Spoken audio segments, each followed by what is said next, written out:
네, 여러분 안녕하세요. 팍스 인베스트너너. 자, 오늘도 어김없이 여러분 곁에 찾아왔습니다. 저는 여러분들의 성공을 업 시켜드릴 업사부 김성남입니다. 반갑습니다. 자, 오늘 시장도 좀 빨간불 좀 켜지면 좋지 않을까. 물론 이제 오늘 워낙에 강세로 갔던 종목들도 많이 있긴 합니다. 와, 현대차가 9% 올라갔어요, 여러분들. 우리 또 여벤져스 중에서 그죠? 현대차를 또 추천해서 아주 뿌듯한 우리 또 한 분이 또 계실 텐데, 어쨌든 이런 강세 종목들이 있는가 반면 전체적으로는 조금 좋지 않은 그런 모습도 있으니 오늘 같은 날은 그래도 코스피 코스닥 좀 빨간불 좀 켜주면 좋을 텐데 아쉬운 하루이기도 합니다. 그런데 이제 중요 이벤트들이 많이 있어요. 이따가 또 한번 얘기해 보도록 하고, 자, 오늘 좀 특별하게 집중 과외하듯이 오늘은 수업을 좀 진행하기 위해서 오늘 한 분의 여변 스님을 모셔보도록 하겠습니다. 자, 안녕하세요. 반갑습니다. 네, 안녕하세요. 네, 안녕하세요. 자, 인사해 주세요. 네, 안녕하세요. 오늘도 발빠르게 돌아온 주사인 볼트 이주원입니다. 제가 추천해드린 이 현대차로 수익화 시켜보신 분들 계실까요? 오늘 방송에서도 여러 종목들 추천해드릴 거니까요. 채널 고정하시고 정보 많이 가져가셨으면 좋겠습니다. 우리가 이제 뭐 테마주나 중소형주나 이런 것들이 뭐 9%, 10%, 20% 이렇게 올라가는 건 쉬운데, 와, 이 시가총액 4위예요. 네. 네, 시가총액 4위. 무거운 종목이 엄청 무겁다면 무거울 수 있는 종목인데, 네. 지금 추천 이후에 한 번도 이렇게 확 꺾이지 않고 네. 꾸준하게 이렇게 왔다갔다 올라가서 이렇게 하다가 갑자기 확 오는, 이게 이런 맛이거든요. 네, 이런 맛입니다. 오늘 현대차는 혹시 어떤 이슈로 조금 올랐는지 알고 있을까요? 아무래도 오늘 좀 이슈가 컸던 수소 아닐까요? 그렇죠. 북미에서 수소 밸류 체인 요 부분들이 부각이 되면서 자동차 회사인데, 근데 여러분 생각해 보면 전 세계에서 수소차를 가장 많이 판 회사가 현대예요. 현대차. 넥소 아시죠? 네. 네. 그러니까 가장 어떻게 보면 수소 산업에 있어서 수소 에너지를 쓰고 있는, 일단은 뭐 수소차 이렇게 볼 수도 있는데 가장 선두에 있다라고도 볼 수 있습니다. 그러니까 네. 오늘 사실 수소 관련주가 오늘 상한가 간 종목들도 많아요. 맞아요. SK 이터넥스를 비롯해서 상한가 간 종목들도 많고, 두산 퓨어셀 같은 종목들도 급등을 했고, 거기에다가 이제 기어이 현대차가 오후장에 쫙쫙쫙쫙쫙 내가 주인공이다 이러면서 올라가는 모습 보기 좋았습니다. 네. 자, 그러면 이제 오늘 한번 시장 짚어 보도록 할게요. 한번 차트 좀 보면서 아쉽습니다. 지금 이제 추세가 매우 길게 오랜 시간 동안 지금 유지가 되고 있기는 합니다. 코스피 차트이고요. 그래서 오르고 내리고 우상향의 어떤 추세를 유지는 하고 있는데 가지 못하는 그런 부분들. 왜? 미국은요. 지금 보시다시피 나스닥입니다. 나스닥은 또 이렇게 고점을 또 높여놨어요. 마이크로소프트도 가지.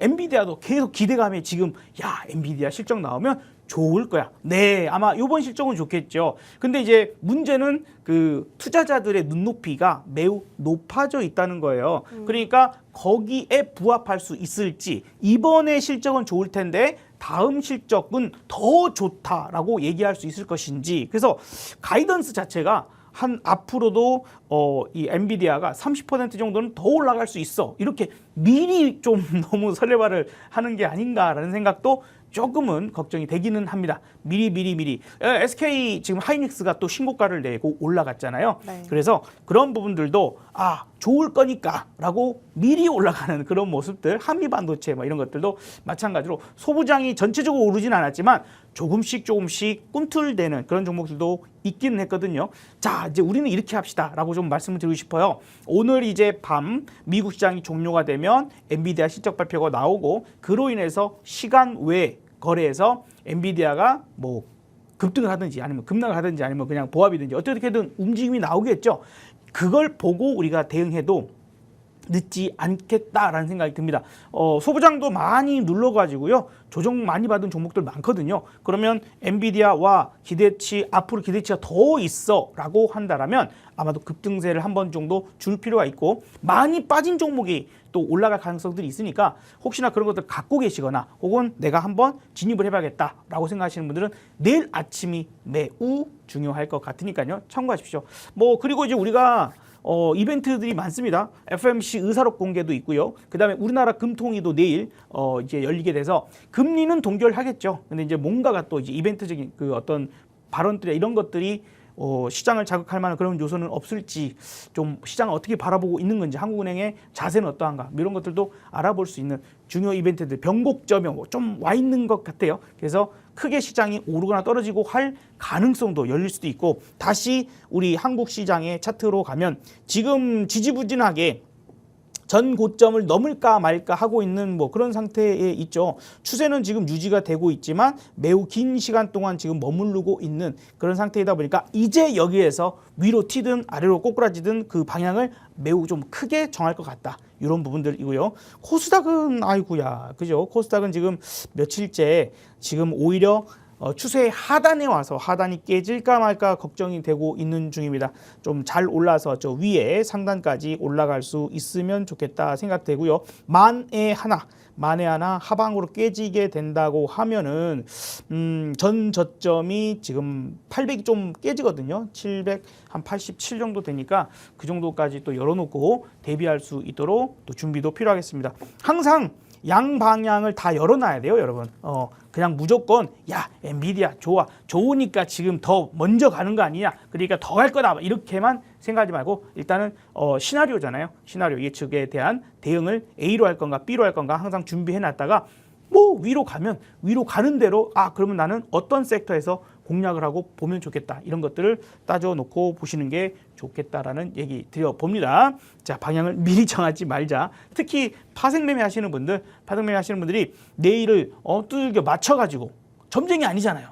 점쟁이처럼 그냥 그죠? 귀신 빤스 입고 있는 거 아니잖아요. 그걸 맞춰갖고 수익이 나야 한다면 도박이랑 뭐가 다르겠습니까? 물론 이제 수치적인 부분도 이런 것들 확인을 하시겠지만 어쨌든 확인하고 그리고 대응을 해도 늦지 않을 거다라는 생각이 좀 듭니다. 자, 그러면 오늘 시장에 뭐 전반적인 분위기는 약간 처지는 분위기가 있었다 하더라도 핫해하는 건 너무 뜨거웠어요. 그렇죠. 뜨겁다, 너무 뜨겁다. 네. 그 다음에 이제 많이 올랐던 것들은 조금 빠지는 것도 있었습니다. 전력주들. 네. 이쪽은 또 차익실현 나왔고, 화장품도 일부 종목에서 차익실현이 좀 나오고, 대신에 이 돈들이 어딘가로 이동한 것 같아요. 어디로 이동했을지 이제 하나씩 살펴보도록 합시다. 자, 오늘의 핫 섹터. 네. 먼저 어떤 것부터 볼까요? 네, 제가 준비한 첫 번째 핫 이슈 섹터 바로 수소입니다. 제일 뜨거웠어요. 오늘. 네, 오늘 이 수소주 정말 핫했죠. 수소가 각광을 받으면서 호재가 된 기업은 바로 자동차주들인데요. 제가 추천했던 종목이죠. 현대차가 미국 라스베거스에서 열린 청정 운송수단 박람회 액트 2024 박람회에서 수소 상용 밸류체인을 확장하겠다는 계획을 밝힌 것이 투자 심리를 끌어올린 것으로 보입니다. 현대차는 이 박람회에서 엑시언트 수소전기 트럭의 상품성 개선 컨셉 모델과 수소 연료 전지 시스템을 전시하기도 했습니다. 한편 현대차 그룹 회장은 현대차 공장이 있는 인도네시아 경제 관료들과 만나 전기차 수소 사업 협력 방안을 논의한 바 있습니다. 이 수소 관련 종목들 두산 퓨어셀, 롯데 캐피탈, 한선 엔지니어링 등 있습니다. 한선 엔지니어링도 오늘 상한가를 한번 가봤습니다. SK 이터닉스 이런 것들이 글로벌 그 SOCF, SOCF. 이제 점점 새로운 용어나 새로운 개념들이 많이 나오고 있어서, 물론 이제 이번에 새로 나온 건 아닙니다만 그런 개념들을 우리가 공부하는 게 그런 거예요. 차트 공부는 한 3개월이면 끝나거든요. 네. 차트나 뭐나 이런 것들은. 그리고 매매를 해보면서 경험을 쌓아가면서 내가 이제 경험치로 그 숙련도가 올라간다라고 하면 산업에 대한 공부는 끝도 없이 해야 됩니다. 네. 내가 주식 투자를 하는 한 네. 산업은 계속 공부를 해야 돼요. 매일 해도 매일 바뀌니까. 그렇죠. 네. 시장 내용이 계속 바뀌기도 하고, 이거를 쫓아가지 못하면, 이걸 이해하지 못하면 네. 이쪽에서 수익을 못 낼 거 아니에요. 물론 어떤 사람들은 차티스트들 그냥 차트 보고만 하면 돼라고 네. 하시는 분도 있겠지만 그러면 크게 못 먹습니다. 어쨌든 제가 볼 때는 그래요. 네. 예. 그 산업에 대한 믿음, 그 기업에 대한 믿음이 없으면 이게 어떻게까지 얼만큼 확장되고 성장할 수 있을 것이다, 이런 믿음 없이 어떻게 이거를 뭐 10배도 가고 20배도 가고 하잖아요. 네. 지금 우리 로봇주 중에서 에브리봇이라는 종목은요, 거의 90배 정도까지도 올랐어요. 네. 600원대인가? 부터 해서 올라서 57,000원 가까이 갔으니까 네. 그렇게까지도 간단 말이죠. 그러니까 그런 미래에 대한 어떤 그 먹거리 혹은 미래에 대한 산업 이것에 대한 믿음이 없으면 그렇게 갈 수가 그러니까 거까지 수익을 내기 어렵다는 거예요. 네. 그래서 오늘 움직임의 뭐 핵심적인 부분 중에 한 가지는 4차 산업혁명을 준비하는 단계에서 네. 우리가 그동안은 이제 전력, 인프라를 깔았잖아요. 네. 바닥공사하고 인프라 깔고 한참 이제 그렇게 했어. 근데 이제 인프라 깔았으면 전기가 많이 사용될 거니까 전기를 네. 많이 생산도 해야 되겠죠. 그쵸. 근데 이게 태양광과 그 다음에 풍력 뭐 이런 것만으로는 안 되겠다 이거죠. 감당이 안 돼. 그래서 이제 오늘 원전주도 갔어요. 네. 근데 그런 것들도 전력의 생산에 대한 부분들을 우리가 좀 더 필요해 하는 것과 오늘 또 수소도 이게 반드시 필요한 산업입니다. 네. 왜냐하면 전기를 생산하잖아요. 태양광이든 이제 풍력이든 생산했다고 칩시다. 지금 제주도에서 전기가 부족하지 않아요. 바람 많이 불고 풍력 네. 발전기 돌고 막 이래. 그러면 전기가 갑자기 남아 돌아요. 그래서 이제 전기차 지금부터 충전하시면 뭐 50% 할인 이런 문자가 와요. 네, 실제로 전기가 남아 돌아서. 근데 이제 그걸 쓰지 못하면 멈춰놔야 됩니다. 더 생산 못하게 멈춰놔야 돼요. 그래요? 네, 소비가 안 되니까. 네. 아깝잖아요. 네, 그쵸. 그럼 그걸 해결할 수 있는 방법이 필요하겠죠. 네. 어떻게 하면 좋을까? 어떻게- 실시간으로 생산되는 전기를 바로바로 사용하지 못하니까. 네. 그러면 저장을. 그렇죠. 그럼 저장하면 좋겠고 그래서 ESS 날지 이런 것들이 되고 혹은 뭐 이런 부분들도 있습니다. 혹은 이 전기를 생산하면 바로 물을 분해해 가지고 수소를 만들어서 수소로 저장한다. 이렇게도 있어요.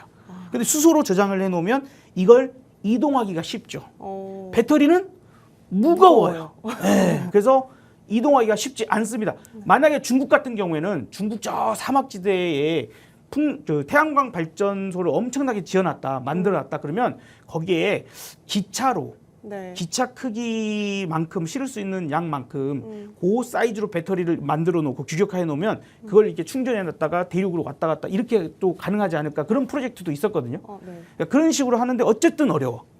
수소가 대용량으로 부피 대비해 보면 액화 압축해서 액화시켜 놓으면 네. 엄청난 양을 부피 대비해서 ESS 저장장치보다 훨씬 많은 에너지를 저장할 수 있기 때문에 이게 반드시 필요한 부분들입니다. 물론 저장이 조금 어렵긴 해요. 기존 액화가스나 뭐 LNG 같은 이런 것들과 비해서 조금 어려움이 있어서 암모니아나 다른 것들로 좀 바꿔서 하죠. 그러니까 이런 것들을 공부를 많이 해야 돼요. 그러게요. 산업을 전반적으로 보고 흐름들을 보고 그래서 이때까지 전력주가 저는 이제 흐름들이 전력주가 그동안 많이 갔어. 지상에 쫙 깔았어. 지상에 다 깔았으면 그 다음 어디에 깔아야 되지? 해저에 깔아야 돼요. 근데 해저 관련주도 올랐어요. LS 마린 솔루션 같은 종목도 네. 오늘까지 좀 올랐어요. 이제 그런 것들이 다 올라가고 차익 시장에 나오면 그 돈이 어디로 갈까 했더니 아마도 수소 에너지 쪽으로 간 건 아닐까라는 생각이 좀 듭니다. 그러면 그 상승세를 이쪽에서 쭉 이어갈 수 있다라면 우리는 눈여겨봐야 되는 섹터가 될 수 있겠죠. 네, 너무 좋네요. 그쵸. 네. 세게만 갈 수 있으면 네. 그러면 이제 지금 벌써 오른 거 아니야? 너무 많이 오른 거 아니야? 벌써 상한가야? 막 이렇게만 생각할 게 아니라 가는 종목이 가요.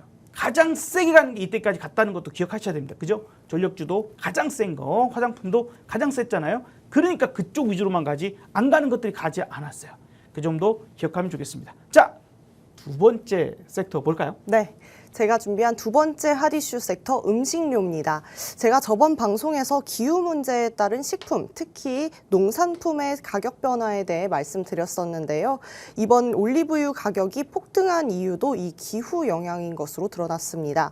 다시 말해 기후플레이션의 영향인 것으로 드러났는데요. 올리브유 가격 급등 원인은 스페인의 생산량 감소가 꼽히는데 스페인은 올리브 최대 생산국이고 지난 2년간 이상 기후로 인해 생산량이 심각하게 줄었다고 합니다. 거기다가 고온과 가뭄에 더해 산불까지 겹쳐 올리브나무 40%가 손실됐다고 합니다. 이런 상황에 정부는 외식업계의 물가 안정을 위해서 가격 조정 자제를 부탁했는데요. 업계는 더 이상 견디기 힘들다는 입장입니다. 그 결과로 국내가 지난 5월 9개의 메뉴 가격을 1,900원씩 인상했고 프라닭도 이달 들어 1,000원을 인상했습니다. 이 비단 올리브유의 만의 문제가 아니고요. 이 기후 영향으로 브라질 대두의 가격, 해외 수출 김도 영향을 받으면서 음식료주 오름세 보일 것으로 보입니다. 관련주들 샘표, 빙그레, 삼양식품 등 우리에게 익숙한 기업들 있습니다. 네. 지난번 풀무원 네. 그죠? 추천주 풀무원인데 오늘 또 2.5% 정도 상승. 사실 어제까지 이렇게 툭 눌러주고 올라온 거라서 네. 상당히 저렴하게 매수도 할 수 있는 기회도 주고 이게 기회 없이 날아가면 또 아쉽거든요. 그렇죠. 근데 네. 매수 기회를 주고 상승을 한다라는 것도 좋고 어제 이제 우리 오늘은 없지만 우리 희정님의 CJ 제일제당도 오늘 잘 갔어요. 제가 네. 어저께 차트 설명 잠깐 해드렸었죠. 오늘 이거 와 어저께 패턴 공부하면서 우리 패턴 공부 한번 했었잖아요. 네. 그래서 어저께 딱 설명드렸던 게 이것 봐라. 요렇게가 역 헤드앤숄더네. 자, 그리고 이게 이렇게 크게 한 번, 이렇게 두 번.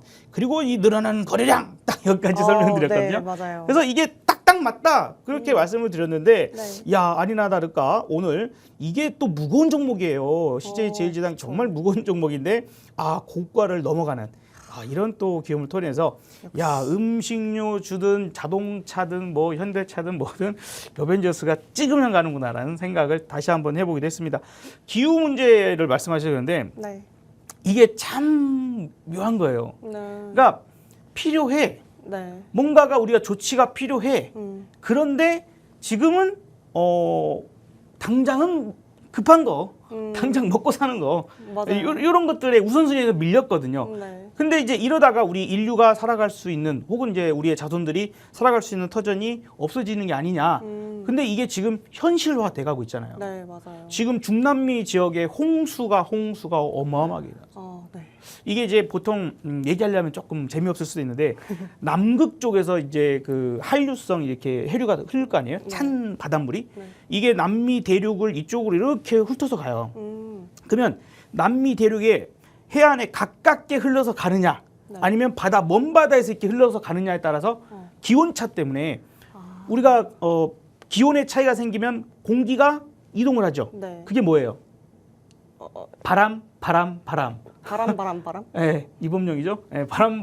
바람이 불잖아요. 그래서 네. 자 낮에 바람하고 밤에 바람하고 바뀌어요. 제가 그 남산에 이제 야경이 엄청 멋있는 그런 곳에 테라스에서 가끔 밥을 먹습니다.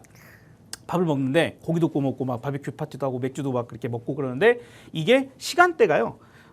낮 시간대일 때랑 저녁일 때랑 바람 방향이 바뀌어요. 왜 그런지 알아요?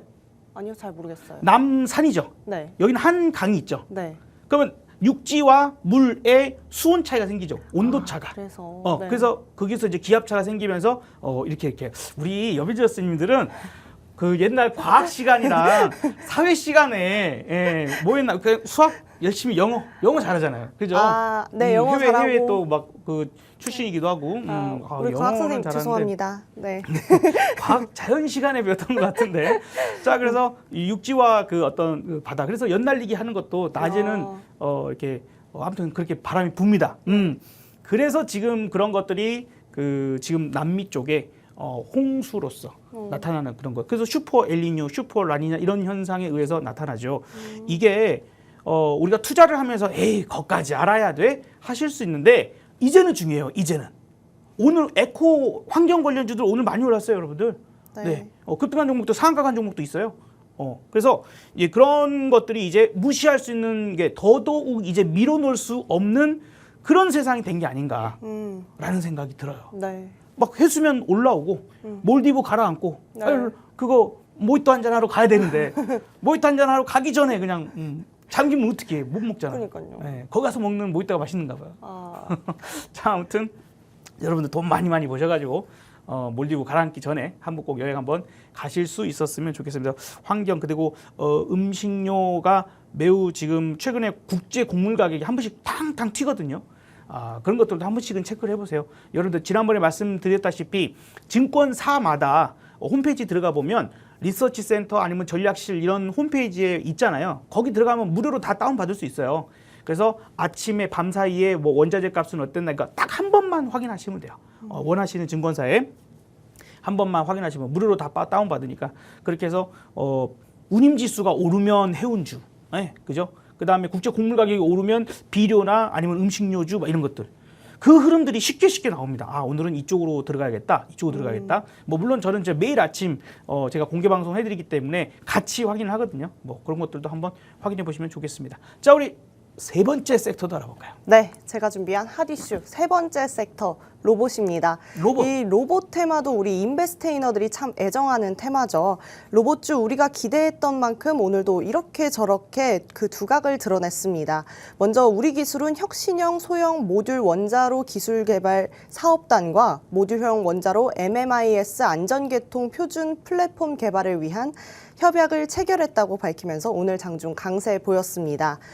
또 AI 매출이 증가하면서 호조 지속이 되는 것도 영향을 미치고 있습니다. 종목 중에선 이렌시스가 강세를 보였는데요. 이는 삼성전자가 차세대 지능형 로봇 사업을 강화하기 위해 조직 개편에 나섰다는 소식을 전한 것이 영향을 미친 것으로 보입니다.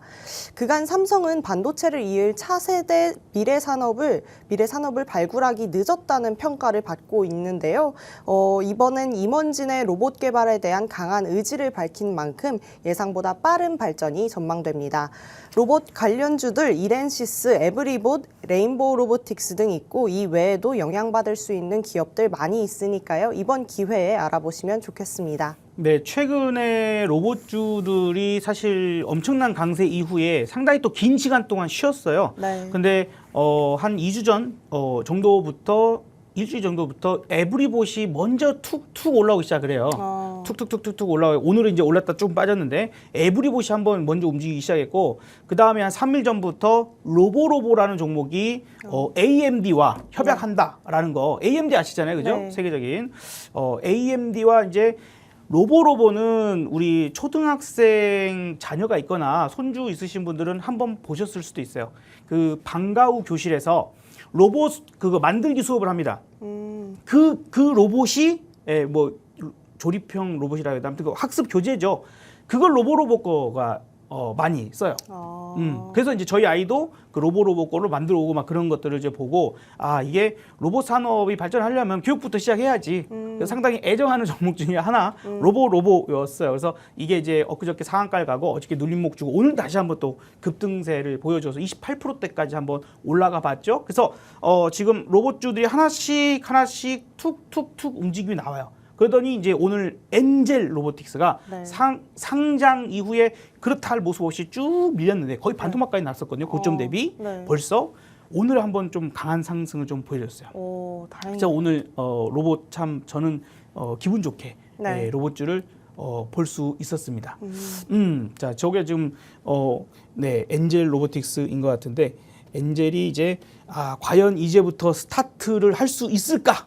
드디어 그죠? 이제서야 저거 딱 맞는데 거래량이 꽤 괜찮게 나왔어요. 네. 마무리도 뭐 하루 종일 잘 버티는 걸로 봐서는 이제 로봇주의 하나의 스타트점이 되진 않을까 하는 생각도 문득 듭니다. 많이 쉬었거든요. 네. 여기서 대신에 대장주격인 종목이 좀 나와줘야 돼요.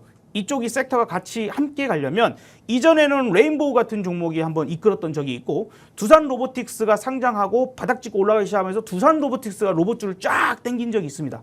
그러는 것처럼 과연 모르겠어요. 엔젤 로보틱스가 그런 역할을 할 수 있을지 혹은 로보로가 할 수 있을지 각자 이제 호재적인 부분들로 나만 가는 거냐 아니야 로봇 산업 전체를 끌고 가는 거냐. 그래서 지금 변화가 화장품 오늘 조금 차익실현 나왔죠. 전력주 차익실현이 지금 한 번씩 두 번씩 계속 나옵니다. 그죠? 그럼 여기서 엄청나게 많은 자금들이 빠져나오겠죠. 네. 그 빠져나온 자금들이 지금 어디로 가고 있는가를 돈의 이동을 확인을 하자. 이게 동시에 크로스가 되는 경우가 있어요. 종목이.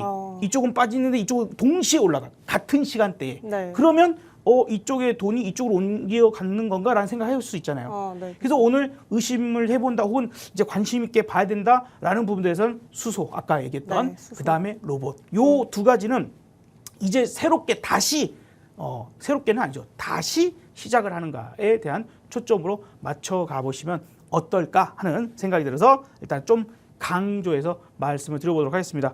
자, 그리고 뭐랄까요? 우리가 그 혹시 뭐 로봇이나 아니면 지금 네. 우리 수소나 이런 쪽에서 네. 뭔가가 마음에 들거나 눈여겨봤거나 뭐 이런 거 혹시 있어요? 제가 현대차를 좋아하긴 했었는데요. 지금 이제 다시 대화하면서 느껴지는 거는 엔젤 로보틱스 한번 관심 가져볼 네. 만하다 이런 생각이 드네요. 그래요. 혹시나 또 추가적으로 관심 있는 종목 있으면 네. 우리 그 소통하는 거기다가 올려주세요. 어, 어떻게 네. 하면은 거기 참여할 수 있죠?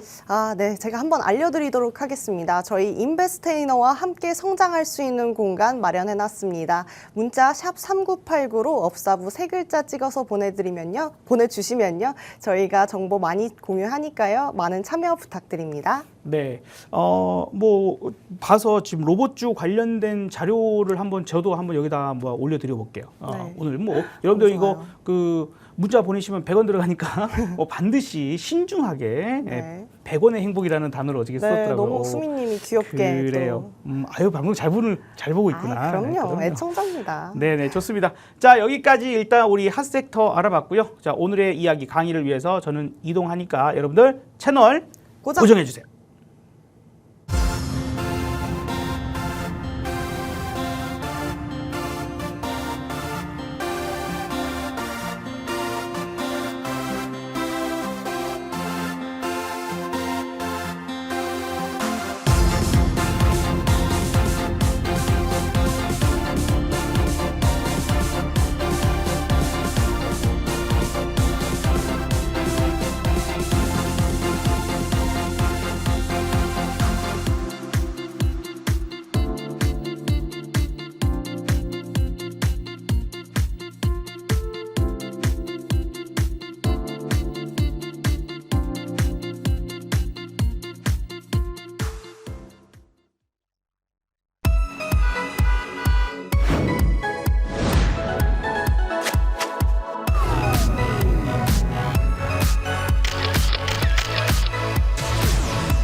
자, 오늘의 교육은 맞춤형입니다. 맞춤형. 이제 일부러 이 교육 내용을 우리가 패턴 공부하다가 이거 지고 가야겠어. 왜냐하면 우리 주원님이 이거를 좀 헷갈려 하나 하는 것 같아가지고 오늘 우리 주원님에 대한 맞춤형 교육을 준비를 했습니다. 네. 좋죠? 너무 좋아요. 네. 이거 어디서 들을까요? 여기서밖에 못 듣죠. 네, 여기서만 들을 수 있어요. 그래서 네. 오늘 주원님 맞춤형으로 준비했으니까 자, 지난번에 한번 어떤 분이 이동평균선의 종류는 뭐가 있나요? 이렇게 물어봤는데 이제 질문을 이해를 못해서 답을 못했던 거라고 저는 생각을 합니다만 그래도 한번 말 나온 김에 이동평균선 알아보죠. 어차피 제일 중요합니다. 제가 생각할 때에 우리가 차트 기술을 익힌다라고 하면은 가장 중요한 거 이동평균선, 그 다음에 추세에 관련된 거, 그리고 패턴, 여기다가 이제 거래량 분석, 뭐 좀 더 들어가면은 이제 파동 분석하고 그다음에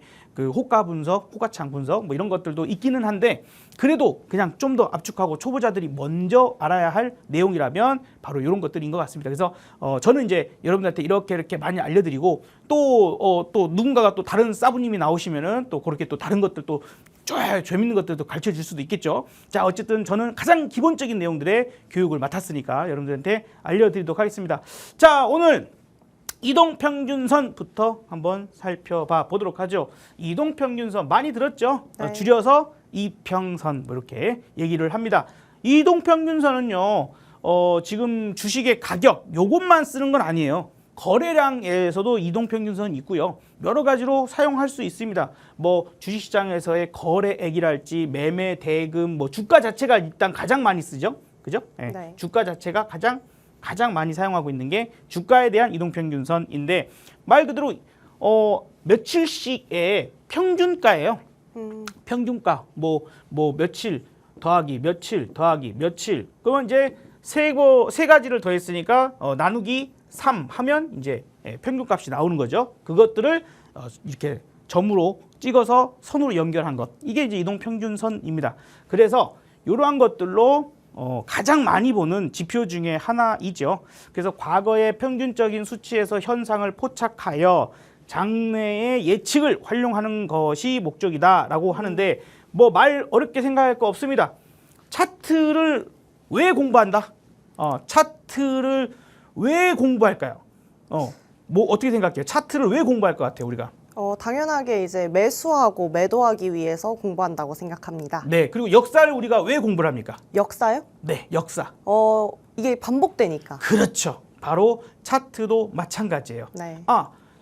이동평균선이 이렇게 되고 저렇게 되고 배열이 그죠? 역배열이고 정배열이고 뭐 골든 크로스, 데드 크로스 이런 게 나오면 앞으로 주가가 이렇게 되더라 하는 확률이 높은 것들을 공부하고 이렇게 될 확률이 높으니까 우리가 여기서 매수를 할 건지 매도를 할 건지를 결정해 주는 거죠.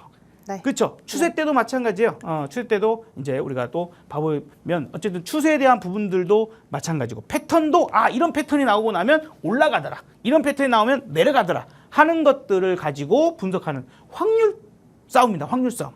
차트는 확률 싸움이에요. 그래서 이제 그런 여러 케이스들을 잘 보고 이제 해야 되겠죠. 자, 그러면 우리가 이동평균선을 통해서 알 수 있는 게 무엇이 있겠는가? 현재의 주가의 위치가 어느 정도인가? 뭐 과거 대비해서 일 수 있겠죠. 현재의 주가 위치가 과거 평균보다 낮다, 뭐 높다, 뭐 이렇게 볼 수도 있고, 뭐 무슨 이동평균선 인근에 있다, 뭐 이런 것들 알 수 있고요. 그 다음에 주가가 지금 어떻게 가고 있는가? 뭐 이동평균선이 단기 조금 더 그다음 장기 이렇게 가고 있는데 주가가 이렇게 올랐다. 그럼 이제 올라가고 있는 추세 자체가 그죠? 우상향하고 있는 부분이라고 볼 수 있겠죠. 네. 단기 이평선, 그다음에 중기 이평선, 장기 이평선 이런 것들의 배열이나 이런 부분들로 해서 주가의 추이도 어느 정도는 알 수 있습니다. 자, 그럼 이제 본격적으로 한번 이동평균선을 구체적으로 알아보도록 할게요. 자, 우리 주원님은 네. 가장 많이 좀 생각하는 이동평균선 중에서 그래도 나는 뭐가 제일 중요할 것 같아. 지금 여기에는 5, 20, 60 뭐 이렇게 있는데 뭐가 제일 중요하고 제일 많이 볼 것 같아요? 저는 제가 제일 많이 들은 20일이 가장 중요할 것 같아요. 자, 20일 혹시 이유가 있을까요? 제가 많이 듣기도 했고, 글쎄요, 왜일까요? 자, 그럼 그거를 하나씩 알아봐 보도록 합시다. 네. 자, 그러면 이제 5일선부터 보죠. 5일선은 뭡니까? 5일. 우리가 5일선이라고 하면 거래가 5거래일 동안 된 거죠. 네. 5거래일. 네. 그죠? 5일이니까 5일 동안 거래가 된 거잖아요. 네. 그러면 5일 거래가 되는 시간은 우리가 일상생활에서는 어떤 기간이죠? 한 주. 그렇죠. 일주일이죠. 네. 왜냐면 이제 토요일, 일요일 안 하니까 월, 화, 수, 목, 금. 그래서 5일이죠. 그러면 20일은 한 달이죠. 네. 한 달이 약 20에서 22일까지 되거든요. 그러니까 이제 그렇게 판단을 해보는 거죠. 그래서 5일선은 일주일 이내에 단기적인 매매 전략을 세우는데 사용하고, 자, 그래서 보통 테마주나 급등주나 이런 것들의 추종적인 부분들, 요게 5일선 밑으로 떨어지게 되면 이번 이 테마에 기가 죽었구나, 뭐 어떻게 됐구나, 이런 것들을 이제 판단할 수 있다는 거죠. 그걸 계속 타고 올라갈 때는 매도하지 않고 끝까지 한번 갖고 가본다거나 이런 전략들을 세워볼 수 있는데 그게 바로 단기라는 거예요. 단기. 그래서 단기 생명선 혹은 단기 추세선이라고 부른다. 이게 또 문제 나오겠구나. 그죠? 문제 나올 테니까 그래 조금 잘 알아봐요. 자, 우리 시청자님들은 매우 중요하게 모든 단어를 다 알 필요는 없습니다. 우리는 이제 교육을 하고 또 교육자가 될 수 있기 때문에 우리 인베스터는 이제 구체적으로 공부를 하는 거고요. 자, 20일 이동평균선은 그죠? 한 달 과정이에요. 한 달 과정으로 중기 내지는 단기에도 해당될 수 있어요. 전략적인 부분들에서는 이런 중단기 매매 전략을 세우는 데 사용을 하고 세력선이라고 부르기도 합니다. 세력선. 한 달이라는 시간 동안에 주가가 거래가 됐던, 그러니까 약 20일간의 거래한 사람들의 평균 단가이라고도 생각을 해야 되겠죠. 그리고 이제 20선의 어떤 흐름들이 이제 심리선으로도 많이 부르는데 아까 우리 주원 씨 얘기한 것처럼 20선을 가장 많이 들어봤어요 하는 것처럼 가장 많이 중요하게 생각하는 부분들이기도 합니다. 이 20선이 깨지면 추세가 일단은 한번 꺾이는 거 아닌가 하는 의심을 많이 해야 되는 게 이제 21선부터거든요. 그래서 그것도 일단 잘 알고 있는 것 같아요. 네. 자, 그래서 하락 추세에서 돌파하고, 그러니까 22동평균선이 이렇게 가고 있다. 주가가 계속 빠졌겠죠. 계속 빠지다가 이거를 뿅 하고 돌파했어. 네. 그러면 하락 추세에서 돌파가 되면 투자 심리가 돌아섰나 보다 라고도 판단하는 겁니다. 그리고 여기서 중요한 거, 여기서 이렇게 돌파했잖아요. 다시 눌러줄 때 웬만하면 이 21 이동평균선이 깨지는 경우가 좀 더 많아요. 깨지는 경우가 많은데, 자, 이때 깨질 때 여기 저점을 깨느냐 안 깨느냐가 중요해. 여기를 깨지지 않고 재차 다시 20선을 돌파한다. 이때가 매수 포인트. 네. 다음에 한번 이런 종목 한번 차트 돌려서 한번 찾아보고 네. 그걸 추천해 보는 것도 좋은 방법이 될 것 같아요. 네, 그래서 맞습니다. 중요한 건 얘가 막 돌파했다가 다시 내려오는데 여기를 깨버려. 그러면 안 돼. 다시 또 이렇게 돌파했다가 또 내려오는데 또 깨. 그러면 안 되고, 돌파했다가 내려오는데 안 깨고 다시 재차 돌파 딱. 안착 20선. 요렇게 그런 것들을 찾아보는 것도 좋은 매매 방법이 되고, 이 심리선이라고 얘기하는 게 투심이 바뀌었나 보다. 투자의 심리적인 마음이 바뀌었나 보다라고 판단할 수 있는 게 20선이다라고 보면 돼요. 네. 자, 그다음에 60선은 1개월에서 3개월, 그죠? 이제 3개월이겠죠. 3개월의 중기 매매 전략을 세우는데 사용을 하고, 중기 추세를 알려주며 수급선이라고도 한다. 왜 수급선일까요? 수급선. 왜 수급선? 이거 조금 어려울 거예요, 아마. 네, 저 너무 어려워요. 수급이라는 게 이제 돈이 들어오냐 나가느냐 이 부분들이잖아요. 네. 그러면 우리가 60선은 3개월이라고 했는데, 네. 3개월을 다른 말로 뭐라고 표현할까요? 한 분기? 그렇지. 좋아. 자, 분기죠, 분기. 네. 분기가 바뀌면 기관이나 외국인들이나 어떻든 세력들의 전략이 바뀔 수 있어, 포트폴리오가. 그러면 이제 내가 예를 들어서 이때까지 전력주를 계속 사다가, 그죠? 내지는 네. 화장품주로 계속 샀어. 이게 이제 3개월 정도 갔어. 근데 이제 차익 실현이 막 나오네. 그리고 종목이 바뀔 수 있죠. 네. 바뀔 수 있죠. 그러면 이제 얘네들이 오늘 같으면 이제 수소하고 로봇하고 이렇게 해서 바뀌었다. 그럼 수급이 바뀐 거예요. 그죠?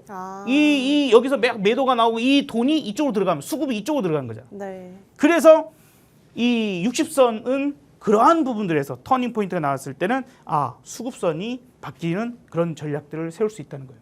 자, 조금만 더 가봅시다. 네. 자, 120선, 201선. 보통 이제 저는 201선을 중요하게 생각을 하고요. 네. 외국인들도 이거 솔직히 저 시험 볼 때 금융자격증 딸 때 시험 문제도 나오는 조셉 그랜빌이라는 사람이 있어요. 그 사람이 최초의 이평선을 창시했을 때 201선을 갖고 경기를 파악했습니다. 그래서 이걸 많이 쓰는데, 우리나라에 방송하시는 분들은 240선을 또 많이 사용하기도 해요.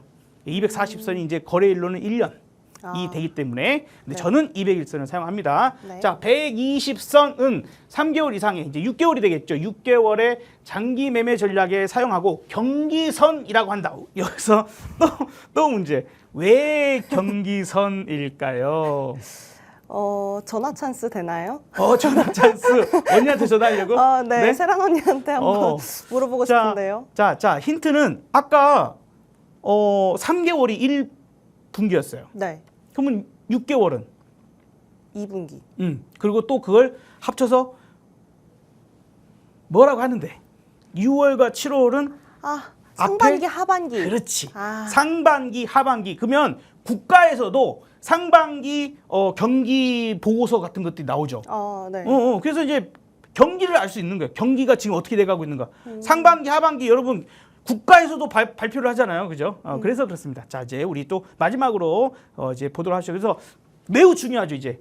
경기 자체에 대한 흐름들도 알 수 있으니까. 이제 200에서는 아주 초장기의 추세선이고 대세의 흐름을 파악할 때 쓰고, 경기가 호황일 때 상승하고, 이게 200일선이 하락하고 있다는 건 불황을 뜻한다라고 생각을 해야 되고요. 조셉 그랜빌이라는 사람이 창시했던 최초의 이동평균선이다라고도 생각하시면 될 것 같습니다.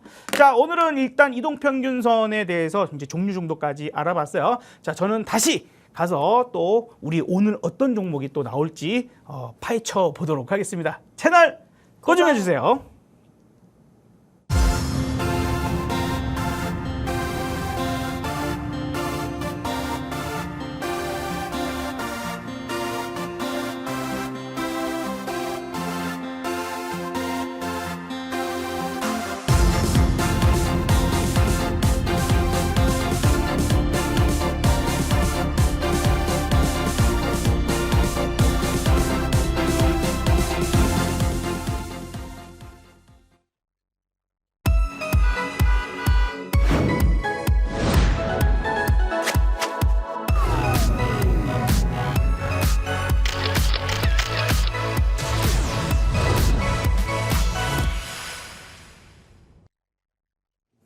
네, 자 오늘 이제 강의에서는 이동평균선 알아봤는데 앞으로도 우리 이제 점점 인베스테너 여벤져스님들이 뭐 그런 차트 설명들도 잘 할 수 있겠죠. 자 기대해 봅니다.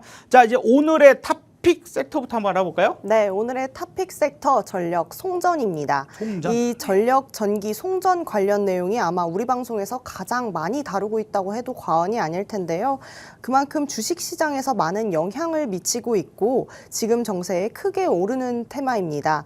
이 전력 지겹더라도 이번 주까지 좀 관심을 가져야 하는 이유를 말씀드리고 싶은데요. 이번 주 대창 상한가 이슈로 많이 아시겠지만 구리값이 최고치를 찍었죠. 전선 전기와 구리는 떼어놓을래야 떼어놓을 수 없는 사이인 거 이제 다 알고 계시죠? 뿐만 아니라 이 HVDC 기술의 확대까지 이 전력업계에 힘을 실어주고 있습니다. 또 전력하면 항상 같이 다니는 친구 있죠. 물 먹는 하마 아니고 전기 먹는 AI. 바로 AI가 끝을 모르고 발전하며 우리 경기를 호황으로 이끌어줄 준비도 하고 있고요. 전기 수요는 계속해서 올라가겠죠. 이 전력 수요 상승으로 기대해볼 만한 종목은 잠시 후에 발표하도록 하겠습니다. 네, 뭐 정말 우리가 가장 많이 얘기를 말씀을 드렸던 그런 섹터입니다. 이제 많이들 아실 거라 생각하고요. 바로 종목 공략 한번 들어보죠. 네, 저의 추천 종목은 보성 파워텍입니다. 아하. 네, 우리 보성 파워텍 지금 이미 주가가 상승세를 보이고 있는데요. 전력 사업 수혜주 부각을 드러내는 것 같습니다. 이뿐만 아니라 앞서 잠깐 언급한 HVDC 기술 확대에 우리 보성 파워텍 전선에 이어 송전탑 호황을 맞이했습니다. HVDC는 쉽게 말해 초고압 직류 송전인데요. 발전소에서 생산된 교류 전력을 직류로 변환시켜 제공하는 방식의 전력입니다.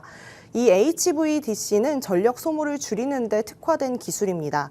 이뿐만 아니라 에너지의 진심인 우리 보성 파워텍 에너지 사용량 절감에 특화된 스마트 스테이션과 전기 요금을 절감에 용이한 표준형 ESS, 세 번째로는 주파수 안정 유지, 발전 비용을 대폭 절감시킨 전력계통 연계형 ESS, 마지막으로 우리에게 친숙한 신재생 에너지형 ESS까지 에너지 기술이라면 다양하게 보유하고 있는 우리 보성 파워텍 기대해보면 어떨까요? 네, 전략도 바로 가볼까요? 우리 전략 한번 공개하도록 하겠습니다. 저는 지금 가격대인 4,000원쯤에서 매수하려고 합니다. 그리고 7,500원으로 목표가로 잡고 3,000원 초반 한 3,400원쯤을 웃돌면 저는 손절하고 다음 기회를 노려보도록 하겠습니다. 네, 뭐 일단은 오늘 가격이 조금 더 내려와져 있어요. 더 네. 싸게도 살 수 있을 것 같아요. 그래서 지금이 3,925원이니까 뭐 내일이라도 조금 더 내려가는 부분들이 나온다라면 안정적인 지지대 만약에 내려가면 지지받을 수 있는 가격대가 아마 3,700원 부근에도 있으니까 기왕이면 또 싸게 살 수 있으면 더 좋겠죠. 그러면 목표 주가까지 수익률이 더 올라갈 테니까 그 점도 생각하시고 어제 우리 그 두 친구한테 숙제를 준 게 있어요. 네. 그러면 지금 우리가 계속 전력 얘기하고 막 전기가 많이 사용된다 막 그런 것들이었는데 그래서 그러면 이제 또 기술 발달이 어떻게 될까? 네. 그러면 이제 AI 뭐 이런 거 하는데 반도체도 뭐든 전기를 적게 먹는 게 나오면 되잖아. 그죠? 그렇죠. 그죠? 전기를 적게 먹는 제품이 나오겠죠. 네, 그렇죠. 그거 관련 기업이 뭔지를 찾아서 우리 톡에 올리는 거예요. 오. 숙제를 거기다 올리는 거야. 그럼 자, 숙제를 우리 다른 분들, 우리 시청자님들이 확인하는 방법은? 네, 숙제 함께 확인하실 수 있는 방법 문자 샵 3989로 업사부 문자로 보내주시면 저희가 정보 제공해드릴까요? 많은 참여 부탁드립니다. 네, 본인도 숙제하셔야 돼요. 알았죠? 저 열심히 해서 올리겠습니다. 네, 좋습니다. 자, 숙제 확인도 한번 해보시고 저희는 여기서 인사드려야 될 것 같습니다. 반드시 승리하는 내일 또 되시기를 바라보고요. 저희는 또 내일 찾아뵙도록 하겠습니다. 감사합니다. 감사합니다.